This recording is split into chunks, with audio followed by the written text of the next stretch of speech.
America ಮತ್ತು Israel ಜಂಟಿ ದಾಳಿಗೆ ಪ್ರತೀಕಾರ ತೀರಿಸಿಕೊಳ್ಳಲು ಇರಾನ್ ಕೂಡ ದಾಳಿಯನ್ನ ಶುರು ಮಾಡಿದೆ. ಖಮೇನಿ ಹತ್ಯೆ ಕೇವಲ ಇರಾನ್ನ ಆಂತರಿಕ ವಿಷಯವಾಗಿ ಉಳಿದಿಲ್ಲ. ಇದು ಇಡೀ ಮಧ್ಯಪ್ರಾಚ್ಯದಲ್ಲಿ ಬೆಂಕಿ ಹಚ್ಚಿದೆ. ಇರಾನ್ನ ಪ್ರತೀಕಾರದ ದಾಳಿ ಹೇಗಿರಲಿದೆ ಅನ್ನೋದನ್ನ ಊಹಿಸಿಕೊಳ್ಳುವುದಕ್ಕೂ ಸಾಧ್ಯವಿಲ್ಲ. ಮುಂದೇನಾಗಲಿದೆ ನೋಡೋಣ ಈ ರಿಪೋರ್ಟ್ನಲ್ಲಿ.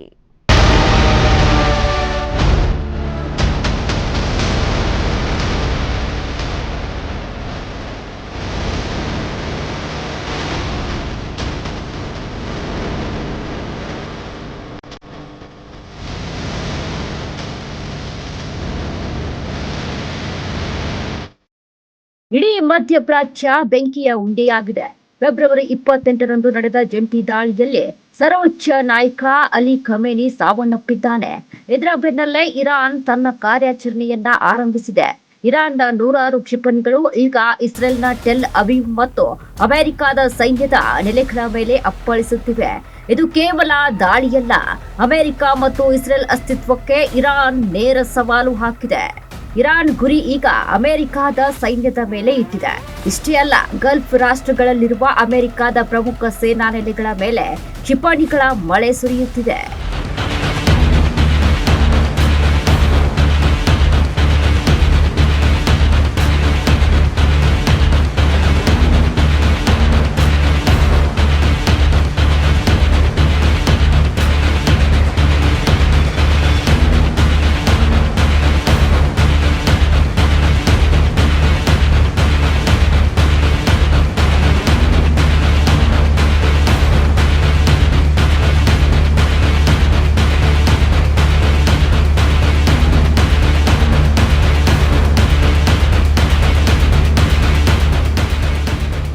ಅಮೆರಿಕ ಅಧ್ಯಕ್ಷ ಡೊನಾಲ್ಡ್ ಟ್ರಂಪ್ ಅವರ ಆಪರೇಷನ್ ಎಪಿಕ್ ಫ್ಯೂರಿಗೆ ಇರಾನ್ ಅಷ್ಟೇ ಭೀಕರವಾಗಿ ಉತ್ತರ ನೀಡುವುದಕ್ಕೆ ಸಜ್ಜಾಗಿದೆ. ಇಸ್ರೇಲ್ನ ಹೆಮ್ಮೆ ಎನಿಸಿಕೊಂಡಿರೋ ಅಯನ್ ಡೋಮ್ ಎಂಬ ರಕ್ಷಣಾ ಕವಚ ಈಗ ಫೀಲ್ಡ್ಗೆ ಇಳಿದಿದೆ. ಟೆಲ್ ಅವೀವ್, ಹೈಫಾ ಮತ್ತು ಜೆರುಸಲೇಂ ನಗರಗಳ ಮೇಲೆ ಇರಾನ್ ಬ್ಯಾಲಿಸ್ಟಿಕ್ ಕ್ಷಿಪಣಿಗಳನ್ನ ಉಡಾಯಿಸಿದೆ. ಇರಾನ್ ಬೆಂಬಲಿತ ಹಿಜ್ಬುಲ್ಲಾ ಸಂಘಟನೆ ಲೆಬನಾನ್ನಿಂದ ಇಸ್ರೇಲ್ನ ಉತ್ತರ ಭಾಗದ ಮೇಲೆ ಸಾವಿರಾರು ರಾಕೆಟ್ಗಳನ್ನ ಹಾರಿಸುತ್ತಿದೆ. ಇಸ್ರೇಲ್ ಪ್ರಧಾನಿ ನೆತನ್ಯಾಹು ದೇಶಾದ್ಯಂತ ತುರ್ತು ಪರಿಸ್ಥಿತಿ ಘೋಷಿಸಿದ್ದಾರೆ. ಈ ಯುದ್ಧ ಕೇವಲ 3 ದೇಶಗಳಿಗೆ ಸೀಮಿತವಾಗಿಲ್ಲ. ಹಾರ್ಮುಜ್ ಜಲಸಂಧಿಯನ್ನು ಇರಾನ್ ಮುಚ್ಚುವ ಭೀತಿ ಎದುರಾಗಿದೆ. ಇದರಿಂದಾಗಿ ಜಾಗತಿಕ ತೈಲ ಬೆಲೆ ಗಗನಕ್ಕೇರಲಿದೆ. ವಿಶ್ವಸಂಸ್ಥೆ ಶಾಂತಿಗೆ ಮನವಿ ಮಾಡುತ್ತಿದ್ದರೂ ಇರಾನ್ ಮಾತ್ರ ಪ್ರತೀಕಾರ ತೀರಿಸಿಕೊಳ್ಳುವವರೆಗೆ ನಾವು ಸುಮ್ಮನಿರುವುದಿಲ್ಲ ಅಂತಿದೆ. ಇರಾನ್ ಮೇಲೆ ಬೀಳುತ್ತಿರುವ ಪ್ರತಿಯೊಂದು ಮಿಸೈಲ್ ಕೂಡ ಇಡೀ ಜಗತ್ತಿನ ಆರ್ಥಿಕತೆಯ ಮೇಲೆ ಬೀಳುತ್ತಿದೆ. ಇದು ಕೇವಲ ಟೆಹರಾನ್ ಅಥವಾ ಜೆರುಸಲೇಂನ ಸಮಸ್ಯೆಯಲ್ಲ. ಇದು ವಾಷಿಂಗ್ಟನ್ನಿಂದ ಹಿಡಿದು ಬೆಂಗಳೂರಿನವರೆಗೂ ಪ್ರತಿಯೊಬ್ಬರ ಜೀವನದ ಮೇಲೆ ಬೀರಲಿರೋ ಆರ್ಥಿಕ ಸುನಾಮಿ ಎಂದೇ ಕರೆಯಬಹುದು. ಈ ಯುದ್ಧದ ಪರಿಣಾಮ ಇದೀಗ ಜಗತ್ತಿನ 20% ತೈಲ ಪೂರೈಕೆ ನಿಂತು ಹೋಗಲಿದೆ. ಭಾರತದಂತಹ ದೇಶಗಳಲ್ಲಿ ಪೆಟ್ರೋಲ್, ಡೀಸೆಲ್ ಬೆಲೆ ಗಗನಕ್ಕೇರಲಿದೆ. ಈಗಾಗಲೇ ಷೇರು ಮಾರುಕಟ್ಟೆ ಕುಸಿಯುತ್ತಿದೆ. ಆಹಾರ ಪದಾರ್ಥಗಳ ಬೆಲೆ ದುಪ್ಪಟ್ಟಾಗುವ ಭೀತಿ ಎದುರಾಗಲಿದೆ.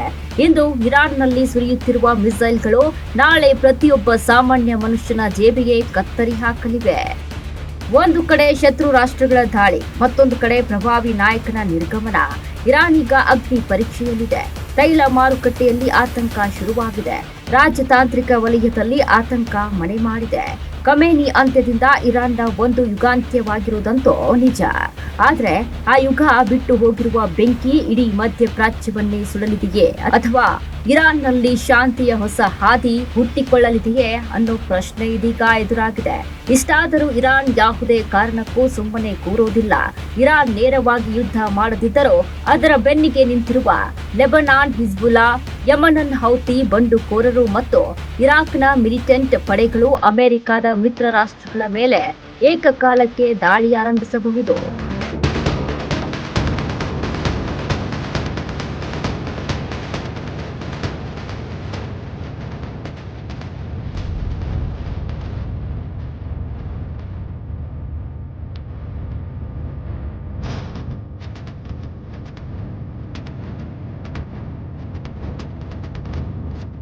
ಒಂದು ಕಡೆ ಶಸ್ತ್ರಾಸ್ತ್ರಗಳ ಘರ್ಜನೆ, ಮತ್ತೊಂದು ಕಡೆ ಹಸಿವಿನ ಕೂಗು ಕೇಳಿಸುತ್ತಿದೆ.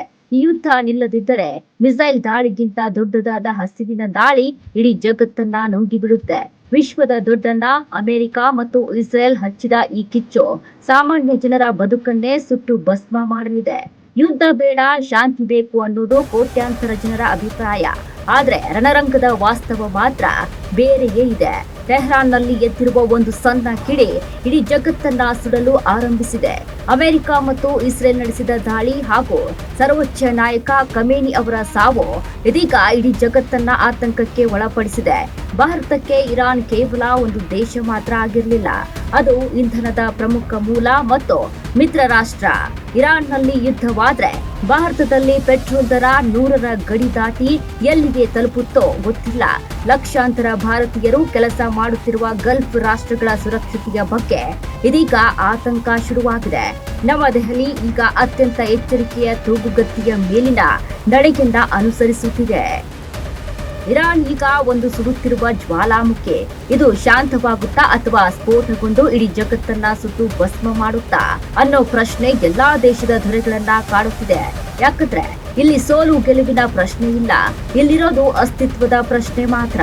ಅತ್ತ ಅಮೆರಿಕ ತನ್ನ ಅಧಿಪತ್ಯವನ್ನ ಉಳಿಸಿಕೊಳ್ಳುವುದಕ್ಕೆ ಶಪಥ ಮಾಡಿದ್ದರೆ, ಇತ್ತ ಇರಾನ್ ತನ್ನ ಸ್ವಾಭಿಮಾನ ಮತ್ತು ಅಸ್ತಿತ್ವಕ್ಕಾಗಿ ಯಾವುದಕ್ಕೂ ಸಿದ್ಧ ಎನ್ನುತ್ತಿದೆ.